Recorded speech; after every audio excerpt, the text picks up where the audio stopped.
Be me, 29F, senior HR business partner, mid-sized tech consulting firm, living in the city, overpriced apartment. Honestly, I love my job. People think HR is just paperwork. They're wrong. We are the architects of culture. We decide what is acceptable and what belongs in the dustbin of history. It's about power, sure, but it's about correcting power. Making sure the workplace isn't just a boys' club anymore. Wake up at 6:30 a.m. Green matcha latte, oat milk. Scroll through Twitter for 30 minutes to get my blood pressure up. See another thread about men in tech. Fuel for the fire. Get dressed. Power blazer, distinct don't mess with me. Glasses, look in the mirror. I look professional, fierce, unbothered. Commute is a breeze. Listening to a podcast about dismantling systemic oppression in corporate America. Get to the office. My desk is in the people ops corner. Best spot in the house. I can see everyone coming and going. My squad is already there. Hazel, 31F, marketing lead. Emily, 24F, junior dev. Jess, 28F, recruiter. We are the unspoken ruling class of this floor. Log into Slack. We have a private channel called The Queens, locked, invite only. It's where the real work happens. Hazel posts. He's wearing that god-awful polo shirt again. She's talking about Matt. Matt, 52M, Director of Operations. The walking embodiment of everything we're trying to phase out. He's not explicitly offensive, which makes it worse. He's insidious. White, straight, older, comfortable. Been with the company for 15 years. Knows where all the bodies are buried. Everybody in upper management loves him because he gets things done. But he's a relic. He calls everyone folks or team. Never uses pronouns in his bio. Smiles too much. It's that patronizing fatherly smile, like he thinks he's taking care of us. Gross. I reply to Hazel. Microaggressions come in polo shirts. Jess reacts with the vomit emoji. Emily, I feel like he stares at me when I present. I type back immediately, typing fast. That is the male gaze, Em. He's minimizing you, making you feel small so he feels big. Emily, yeah, you're right. It feels icky. Got her. This is how you build a case. It's not about one big explosion. It's about documenting the vibe, the atmosphere of exclusion.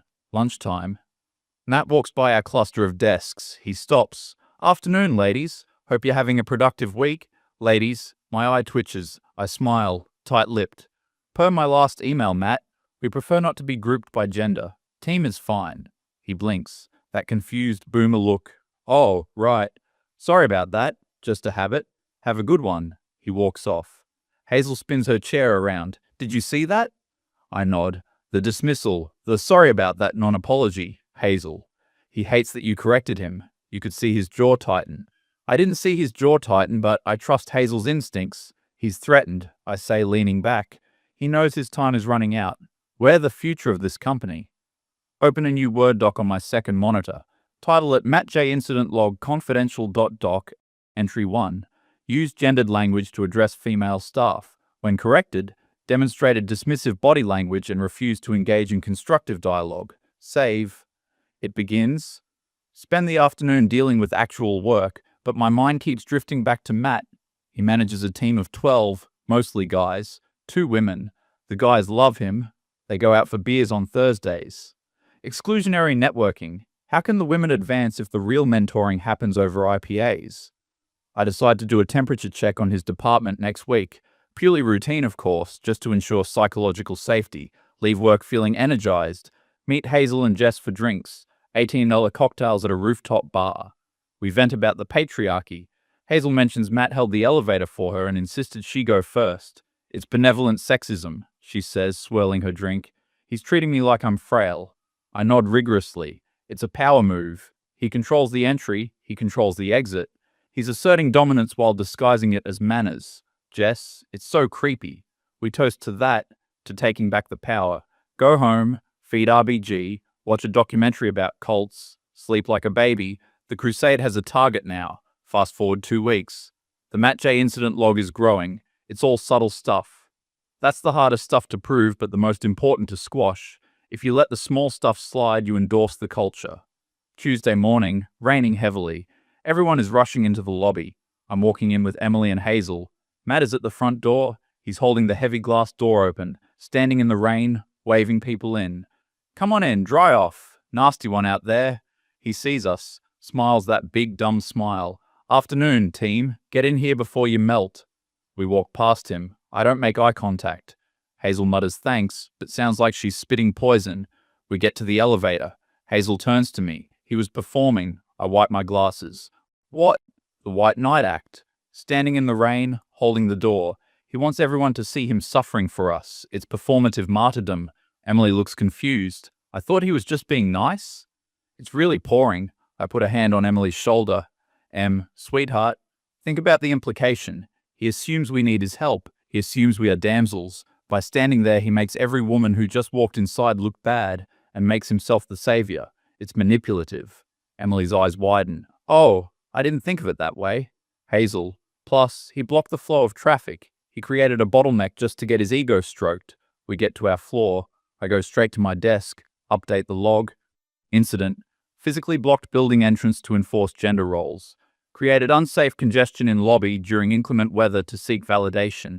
It sounds clinical. It sounds actionable. Later that day, department vibe check meeting with Matt's team. Matt is not invited, just his direct reports. I sit at the head of the conference table, pen poised. This is a safe space, I tell them. Nothing you say leaves this room. I just want to get a pulse on the culture under Matt's leadership. Silence. The guys look at their shoes. One of the women, Linda, 40s, traded to the cause effectively, speaks up. Matt is great. Best boss I've ever had. Flexible with my kids' schedule. Always fights for our bonuses. I nod, writing nothing down. Okay. Anyone else? How about interactions? Does he ever make you feel uncomfortable or lesser? Silence again. One of the guys, Dave, raises a hand. He buys us bagels every Friday, out of his own pocket. I write, creates financial dependency/obligation dynamic through unauthorized gifting. And does he buy bagels for everyone or just the boys? I ask, leading the witness. Dave, everyone. He puts them in the break room. I hum. And does he monitor who eats them? Dave looks confused. No? He just leaves them there. I write, unmonitored food distribution creating potential health anxiety/exclusion for those with dietary restrictions. I look at the younger guy, Kevin. Kevin is new, Gen Z. Look nervous. Kevin, you've been quiet. How do you find Matt's communication style? Kevin shifts in his seat. I mean, he calls on the phone a lot instead of Slack. Bingo, boomer tech refusal. Does that make you anxious? I ask softly. Yeah, kind of. Like, just text me, you know? A call feels like I'm in trouble. I nod sympathetically. So he utilizes high-pressure communication tactics that induce anxiety? Kevin shrugs. I guess. I write it down. This is gold. Meeting ends. I have enough to start the next phase. I catch up with Hazel in the break room. How'd it go? She asks. Better than expected. He's creating a culture of fear and obligation. The team is terrified to speak out. Except the new guy, Hazel, classic tyrant. He buys their silence with bagels. I laugh. Literally. Checking the Queen's chat, Jess found his Facebook. It's private mostly, but his profile pic is him fishing. Holding a big fish. Hazel. Phallic compensation much? I heart the message. Jess. Found a post from 2014. He shared a meme about grilling is a man's job. 2014, doesn't matter. The internet is forever, and it shows a pattern. I screenshot everything, print it out, put it in the growing manila folder. I feel a rush of adrenaline. This is justice work. This is cleaning the stream. Matt walks by the glass wall of the break room. He waves. I don't wave back. I just sip my tea. Enjoy your walk, Matt. The floor is getting slippery. 3 weeks later, the dossier is thick. Approx 40 pages of documented incidents. The door incident, multiple counts. The lady's verbal slip. The bagel coercion. The phone call anxiety induction. The phishing photo. Evidence of hypermasculine signaling. Testimony from anonymous sources. Emily and Kevin, paraphrased by me.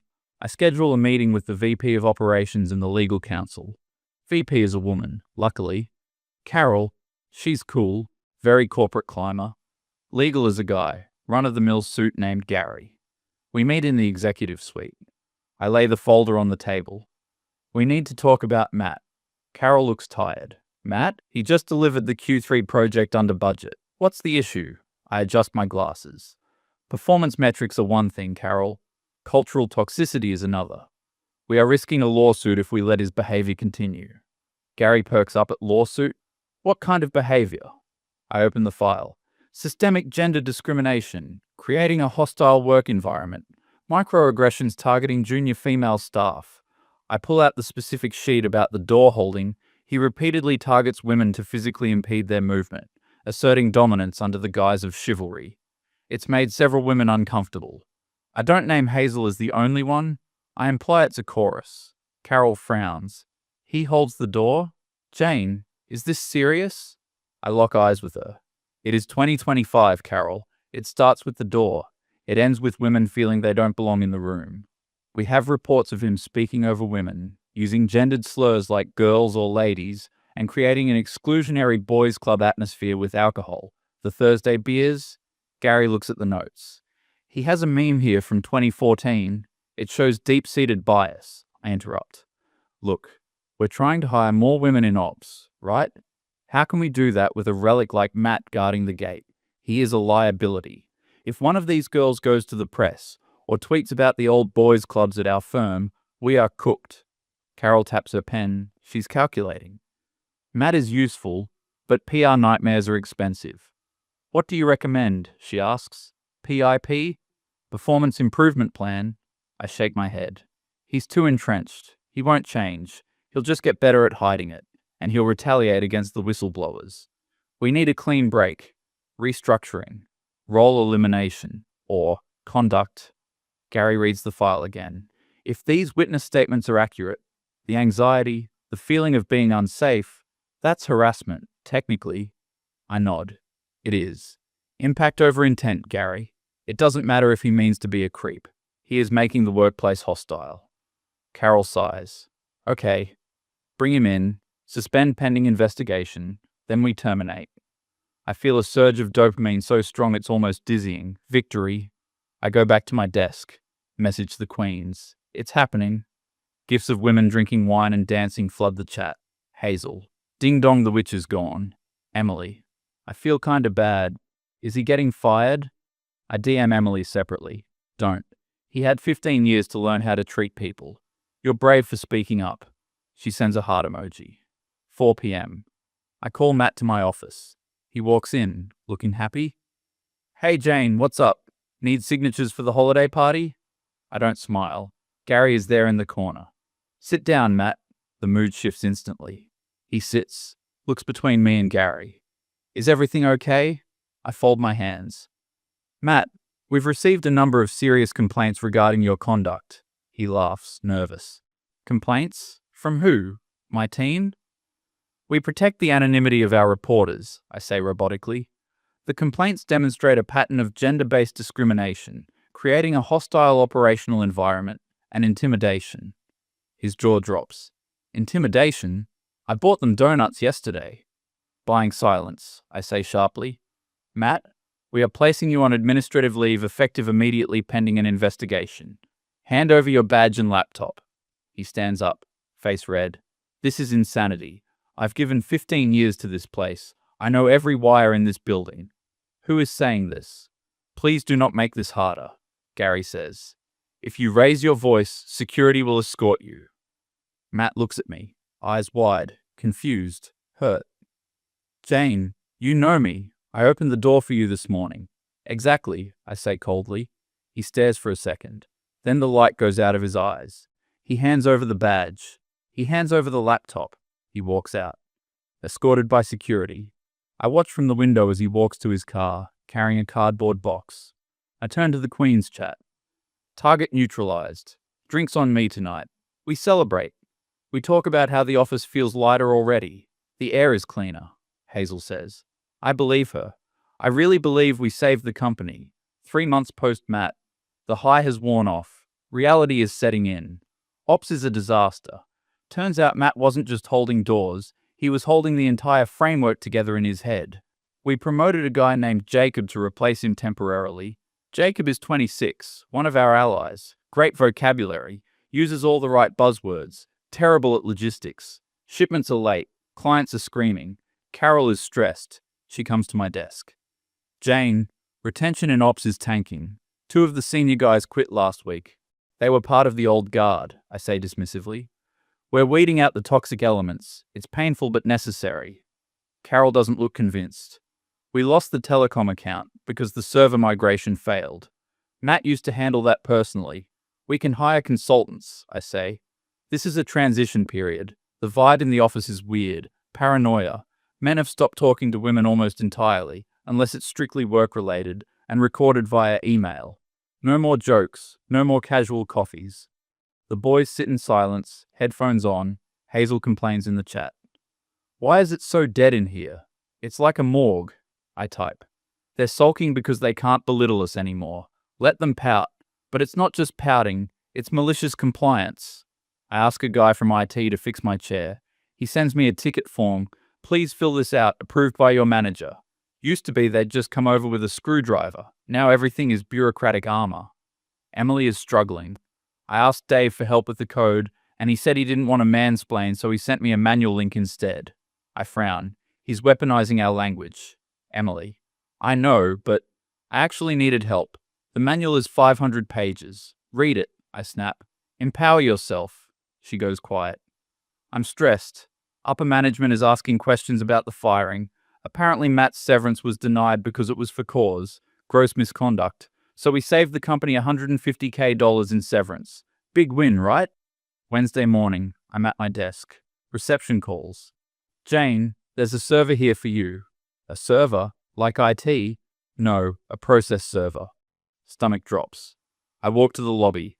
Guy hands me a thick envelope. Jane Smith? Yes. You've been served. He hands another one to the receptionist for the company. I open it. Civil lawsuit. Matt J versus Reltique Logistics, Jane Smith, Hazel Miller, and Does 1 through 10. Causes of action, wrongful termination, defamation of character, tortious interference with contract, conspiracy to defame. I laugh. Nervous laugh. He's suing me personally, not just the company. I read further. Damages sought, $5 million, plus punitive damages. I run to Gary's office. He's already reading his copy. He looks pale. Gary, this is a joke, right? A SLAP suit? We can dismiss this? Gary looks up. He's sweating. Jane, did you actually interview the other women in his department? Or did you just infer their discomfort? I did vibe checks, I stammer. I extrapolated from the culture. Gary throws the paper down. He hired Strelnikov. Who? Vasily Strelnikov, the nastiest employment lawyer in the state. He eats HR directors for breakfast. He doesn't take cases he can't win. But we have the dossier, I yell. Gary looks at me with dead eyes. Jane, holding a door isn't illegal. Being annoying isn't illegal. Unless you have proof of harassment or discrimination, hard proof. We are in trouble. I have the bagel thing, creating dependency. Gary puts his head in his hands. Get out of my office. And don't delete anything. If you delete one email, one Slack message, you go to jail. Do you understand? Litigation hold. I walk out, knees shaking, go to the Queen's chat. Hazel. I got a letter at my house, my parents' house. What is this? Jess. Me too. I'm freaking out. I type. Calm down, it's a scare tactic. He's bluffing, but I know he's not bluffing. 6 months later, the office is a shell. Operations are fully outsourced now because we couldn't stabilize it. Costs are up 40%. My bonus is gone, but that's the least of my worries. Today is the deposition. I'm in a conference room in a fancy law firm downtown. Mahogany table, video camera pointed at my face, court reporter typing everything. Strelnikov is across from me. He looks like a shark in a $5,000 suit. Gary is next to me, but he's barely spoken to me in weeks. The company's strategy is shifting. I can feel it. They are distancing themselves from me. Strelnikov starts. Ms. Jane, you stated in your report that the plaintiff physically blocked the entrance to the building. Is that correct? Yes, I say, voice trembling slightly. He held the door. He held the door open for you to pass through? Yes. But it was the power dynamic. He forced us to acknowledge him. Strelnikov looks at a paper. Did he touch you? No. Did he say anything inappropriate? He called us ladies. Is that a slur in your view? It is reductive. It classifies us by gender. Strelnikov pauses, smiles a shark smile. Let's look at Exhibit C. He slides a piece of paper across. It's a printout of the Naive the Queen's Slack channel. My blood freezes. Where did you get this? I whisper. Subpoena, Ms. Jane. Current discovery rules are very broad, especially when conspiracy is alleged. He puts on gold reading glasses. On October 14th, you wrote, "We need to cook something up to get rid of the boomer," correct? Silence. Gary kicks me under the table. Answer, he hisses. I was venting. You were venting about fabricating a cause for termination. No, I meant we need to find the evidence that I knew was there. And then user Hazel replies. I can say he was staring at me in the elevator. Who's going to prove he wasn't? I feel sick. I promised Hazel that chat was safe. And you replied with a fire emoji. Did you reprimand Hazel for suggesting perjury? It was a joke, I croak. Joke, Strelnikov repeats. So when you filed the official report claiming inappropriate looking, was that also a joke?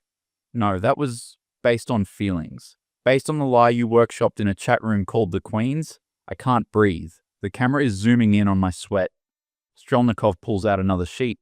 Here is a salary calculation. Matt made $145,000 a year. He supported a wife with MS and 2 kids in college. You knew this? HR has access to files, I mutter. Strelnikov leans in. You knew he was the sole provider, and you bragged here on November 2nd. Hope he likes unemployment. Maybe he can grill recreationally now, followed by a laughing skull emoji. It was unprofessional. I admit that. It was malicious, Ms. Jane. You targeted a man with a spotless 15-year record because you didn't like his vibe. You colluded with your friends to exaggerate and fabricate claims, and you cost your company, my client estimates, about $2 million in lost logistics contracts. Gary covers his face. Strelnikov drops the hammer. We are going to settle, Ms. Jane. The company is going to pay Matt a very large sum of money, but part of our condition for settlement is a public retraction of the defamation. He looks at me with disgust, and Matt insisted on one more thing. He wants you to apologize, on the record. I look at Gary. Gary doesn't look back. Answer the question. Gary says. I start to cry. Not fake tears, real, terrified tears. I'm sorry, I whisper, louder for the camera. I'm sorry. I was wrong. Matt didn't harass anyone. Strelnikov nods. We're done here. 2 days later, Friday, Carol calls me into her office. The real HR director is there, not me, the VP of HR. The big boss from HQ. She's a woman. Stern, cold, 60s. She doesn't care about my buzzwords. Sit down, Jane. I sit. Carol looks at the desk. Effective immediately, your employment is terminated for cause. I knew it was coming, but it still hits like a truck. For cause? I argue. Weak. I was doing my job. I was protecting the culture. The VP speaks up. You created a toxic, hostile work environment, Jane. You bullied a protected class, age, and you exposed the company to massive liability. You utilized company resources to conspire against a fellow employee. But the sexism. The only sexism we found in the discovery documents was directed at men. The VP says. You called the IT department incels. You called Matt a phallic-obsessed relic. It's all there. I see, I say. Can I pack my things? Security has already packed them. They are in a box at the front desk. The symmetry burns. I hand over my badge, my laptop. I walk out, past the open plan office. Everyone is watching, not with admiration, but with fear and awkwardness. I see Emily. She looks down at her keyboard. She gave a statement against me to save herself. I don't blame her. I taught her that survival is everything. Hazel was fired this morning too. Jess yesterday. The Queen's is broken. I get to the lobby. It's raining. Of course it's raining. I pick up my box. It's heavy. I struggle with the box in my purse. I get to the heavy glass doors. I try to push the door open with my hip while holding the box. It's stuck or heavy. I'm struggling, looking pathetic. A man walks up behind me. Tall, business suit, maybe 50. He sees me struggling. He hesitates. I see him look at my box. Then he looks at my face. He steps back. He doesn't hold the door. He waits for me to shove it open myself, stumbling into the rain. He waits until I am fully clear before he touches the door handle. He's terrified to help me, because of people like me. I stand on the curb. I see a car pull up, a sleek black Tesla. Matt steps out. He's meeting someone for lunch nearby. He sees me, standing there in the rain with my box of sad office plants. He pauses. I brace myself for the insult. I brace for him to laugh. He doesn't. He just looks at me with a mix of pity and indifference. Then he turns to the person he's meeting, a young woman, probably a client. He opens the restaurant door for her. "After you," he says. She smiles. "Thanks, Matt." They go inside. Warm light spills out onto the street. I am left in the cold. I check my phone. Notification from LinkedIn. Matt Johnson has started a new position as VP of Global Operations at TechFlow. The post has 5,000 likes. I stare at the screen. I realize I have $400 in my checking account. I realize I have no references. I realize that in the real world, competence actually matters. I start to cry. Not a strategic cry, not a manipulation tactic, just a raw, ugly realization that I played the game and lost everything. I drop my salt lamp in a puddle. It dissolves. Just like my career. I get in my Corolla. It won't start. Battery is dead. I sit there, staring at the rain on the windshield, my face when I realized the glass ceiling was just a door I was too proud to open myself.